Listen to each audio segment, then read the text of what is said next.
पाकिस्तान में सनतें तबाहाली का शिकार हैं। एक आम छोटे पाकिस्तानी सनतकार के मसाइल इतने ही संगीन है जितने बड़े जो मिलियनियर बिलियनियर सनतकार हैं उनके। कुछ ये शिकवा करते हैं कि हालिया 3-4 सालों में टैक्स रिटर्न पॉलिसी वापस लेने के बाद हमें शदीद नुकसान हुआ है। कुछ कहते हैं कि जी IMF पॉलिसी ने बर्बाद कर दी है। लेकिन इन सब का सबसे बड़ा मुश्तरका शिकवा ये है कि पाकिस्तान में किसी भी हुकूमत, चाहे वो माशाल्लाह हो, सिविलियन जमहूरी हुकूमत, किसी ने भी सनतों का पहिया मुस्तकिल चलाने के लिए कोई लॉन्ग टर्म पॉलिसी नहीं बनाई। अब नई हुकूमत बनने जा रही है और हर बार की तरह इस बार भी नए आने वालों से कुछ उम्मीदें लगाई गई हैं। जी, इसी सारी सूरत हाल पर बात करने के लिए मारूफ सनकार भी हैं। इसके अलावा KCCI के साबिक सदर भी हैं मोतीवाला साहब, ज़ुबैर मोतीवाला साहब इस वक्त हमारे साथ हैं। ज़ुबैर साहब, बहुत शुक्रिया आपके वक्त के लिए। कहिएगा, हर बार हम देखते हैं कि सनतकारों के मसाइल हल करने की यकीन दहानी के साथ हुकूमतें तश्कील पाती हैं, मगर उनके जाते वक्त हमेशा सनतकार खाइफ, नाराज़ दिखाई देते हैं। क्या पाकिस्तान में सियासी, सरकारी, हुकूमती तरजीहात पर मुतमिन हैं आप लोग? देखिए, मैं समझता हूँ अभी जो इंटरिम गवर्नमेंट आई थी, उसने जो IMF के साथ जो एग्रीमेंट किया, उसके तहत उन्होंने बहुत सारा कॉस्ट ऑफ डूइंग बिजनेस बढ़ा दिया। उन्होंने पावर, इलेक्ट्रिसिटी के रेट इतने बढ़ा दिए कि चेयरमैन ने ना पड़ा कि इंडस्ट्रियल कंजप्शन जो है ना, इट्स गोइंग डेंजरसली लो। ये नेपरा के चेयरमैन ने कहा, मैंने नहीं कहा। अगर आप 3 गुना 2.5 गुना अगर रेट बढ़ा देंगे तो बड़ा ही मुश्किल हो जाएगा। इसलिए एक्सपोर्ट भी सफ़र किए हैं, खास करके वो एक्सपोर्ट जो कि इंफ्रास्ट्रक्चर के साथ चलती हैं, यानी टेक्सटाइल हो गया, लेदर हो गया, और जो चीज़ें जिसके साथ ये जुड़ी हुई होती है, इंफ्रास्ट्रक्चर की ज़रूरत होती है, तो ये उन्होंने बिल बढ़ाया। फिर गैस के रेट इतने बढ़ा दिए, unprecedented in the history of Pakistan. 137% increase in gas prices. ये दोनों चीजें, और उसकी दस्तयाबी भी नहीं है। 137% का मतलब क्या होता है कि cost of manufacturing is multiplied by minimum 40%, जो है ना उसका कॉस्ट ऑफ डूइंग बिजनेस बढ़ गया। जब हम इंटरनेशनल मार्केट के अंदर कम्पीट कर सकते हैं तो वो कम्पीट कर नहीं सकते। तो उसके साथ जो है ना, वो हम आगे जब उसको देखने जाते हैं, अगर हम तमाम सिनेरियो में देखें तो आपकी मिनिमम वेज बढ़ी, चले वो तो महंगाई बढ़ गई। आपके इंटरेस्ट रेट जो है वो 22% हो गया काइबोर का। हमने इनसे 12 का कि इन्फ्लेशन जब नीचे जा रहा है तो ट्रेंड के लिए आप इसके रेट को कम करें। आपने रीफाइनेंस के रेट को भी बढ़ा दिया। तो cost of doing business is gone up like anything, और अनकॉम्पिटिटिव हैं आज जो बड़े लोग हैं। आज मैं बात कर रहा था, उनको महीने के करोड़ों रुपए का नुकसान हो गया। अगर आप 137 का मतलब किसी का अगर 20 करोड़ का बिल है तो 50 करोड़ का हो गया। तो it is not possible to survive in this scenario. तो ज़ाहिर है बहुत सारा किया, लेकिन एक बात है कि इंडियन गवर्नमेंट रिसेप्टिव थी। हमने बात की उनसे, कल भी हमारी बात हुई है। तो जो है ना, उन्होंने कहा जी हम इसको कोशिश कर रहे हैं कि हम IMF के साथ इसको कुछ न कुछ करके हम वापस उसको 9 सेंट्स पे ले आए। अभी तक हुआ नहीं है। तो हम नहीं समझते कि हमारा एक्सपीरियंस जो है, जो गवर्नमेंट जारी होती है, अगर वो ऐसे इक़दाम करके जाती है जिससे कॉस्ट ऑफ मैन्युफैक्चरिंग बढ़े, कॉस्ट ऑफ डूइंग बिजनेस बढ़े, तो जाहिर है हम जो है ना वो नाराज तो होंगे। वो तो हमारा हक है और इसीलिए हम हो रहे हैं। तो इनको जो है ना, इनको देखना चाहिए कि हमारे आर्क राइवल्स हैं, जो हमारे इंटरनेशनल एरिना में जो कॉम्पिटिटर्स हैं, वहाँ उनकी कॉस्ट ऑफ डूइंग है। मैंने 12 कहा उनसे कि देखिए आप एक काम करें, क्योंकि इंटरनेशनल एजेंसी अपॉइंट करें और आप कंपैरेटिव चार्ट बना लें कि आपके यहाँ कॉस्ट ऑफ डूइंग बिजनेस क्या है, आम क्वालिटीज। मोतीवाला साहब, कॉस्ट ऑफ डूइंग बिजनेस की आप जो बात करें, अभी चंद माह पहले तो गैस की कीमतों का मसला खड़ा हुआ, इससे पहले बिजली की बंदिश का मसला, और इससे पहले टैक्स रिटर्न का मसला, और इससे पहले भी जो है कोविड का मसला। यानी कि पिछले 4-5 साल हो गए हम मसाइल से निकल नहीं रहे, तो तरक्की फिर कैसे होगी? मैं समझता हूँ कि IMF का नाम लेकर हम हर काम करने की कोशिश कर रहे हैं, मुझे ऐसा लगता है। क्योंकि अगर आप देखें गैस की प्राइसेस की मैं बात करूँ, वो ये कहते हैं, जो हमको जो उन्होंने जवाब दिया गवर्नमेंट ने, कि हम IMF जो है वो सब्सिडी देने से मना करता है। मैंने कहा ये अच्छी बात है, IMF अगर मना करता है सब्सिडी देने से, सर्कुलर डेट क्रिएट होता है इसलिए मना करता है, ठीक है। लेकिन अगर आप मुझे एक बात बताएं, मैंने इनसे पूछा सरकार से, अरबाब इख्तियार से, कि सब्सिडी क्या आप जो हमें देते हैं वही सब्सिडी होती है या क्रॉस सब्सिडी भी कोई चीज होती है? यानी आप अगर आज देखें, हमने उनसे कहा कि जो ओगरा के डिटरमिन्ड रेट हैं 1358 रुपए, वो हम देने को तैयार हैं। आप हमसे जो दूसरों को सब्सिडी दे रहे हैं, वो हमसे लेकर आप कैसे दे सकते हैं? इंडस्ट्री को मफलूज करके, इंडस्ट्री को क्रिपल करके आप ये कहते हैं कि जी हमारे को रेट को देना है। आप उसको देखें कि उन्होंने जो है ना फर्टिलाइजर को जो सब्सिडी देते हैं वो इंडस्ट्री के ऊपर उसका बोझ डालते हैं, यानी सब्सिडाइज करते हैं लेकिन क्रॉस सब्सिडाइजेशन के थ्रू।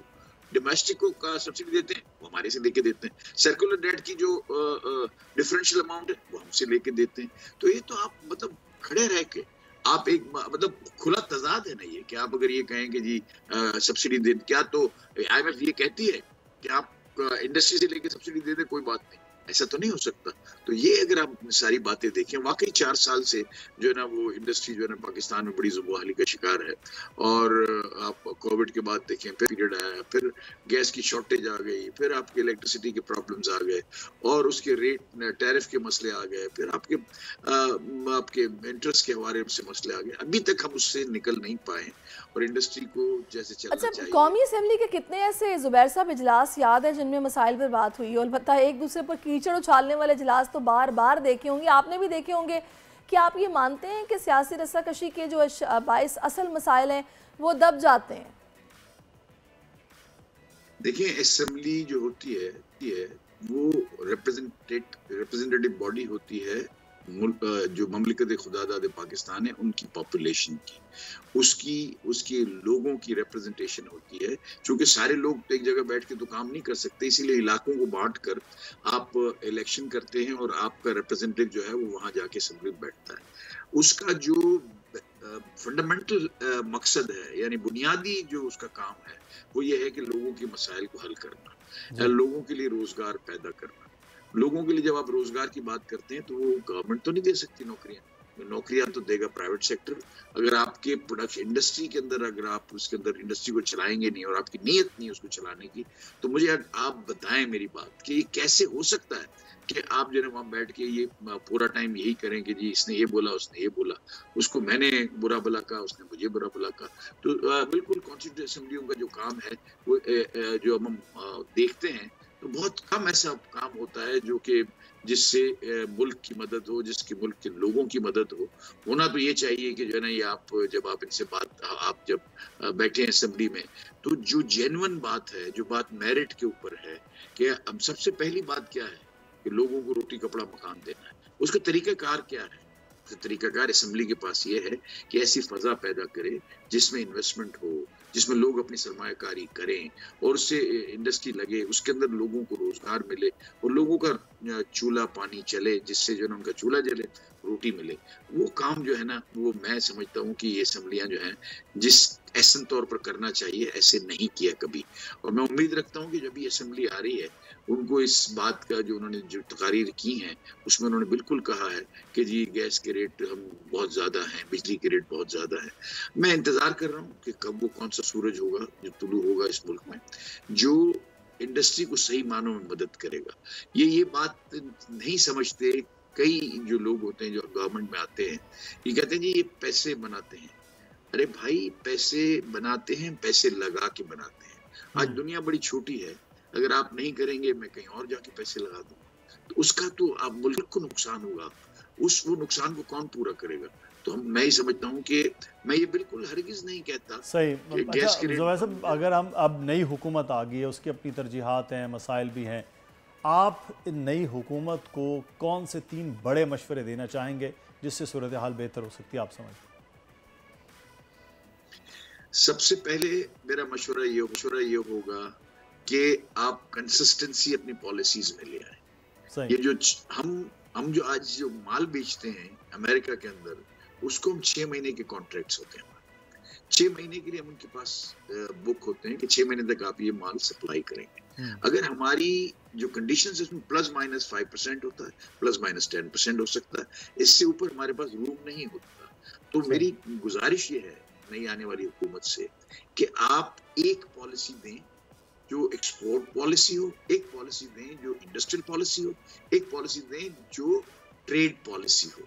ये पॉलिसी जो है कम से कम 3 साल के लिए होनी चाहिए, उसके अंदर कंसिस्टेंसी होनी चाहिए। अगर वो एक ही तरह की पॉलिसी होगी तो हम अपना समझ के कि अगले 3 साल के अंदर हमारे पास ये पॉलिसी है, इस तरह से ये चलेगी, कस्टम के कवानीन ये होंगे, लेबर के कवानीन ये होंगे, एक्सपोर्ट के कवानीन ये होंगे, इंपोर्ट किस तरह से होगी, एक बाकायदा जामे पॉलिसी होनी चाहिए। तो मेरी गुजारिश ये है कि वो पॉलिसी जिसकी मियाद कम से कम 3 साल हो, आइडियल तो 5 साल है, कम से कम 3 साल हो। ये मेरा पहला मशवरा है और इसी मशवरे के अंदर बहुत सारी फलाह रखी हुई है।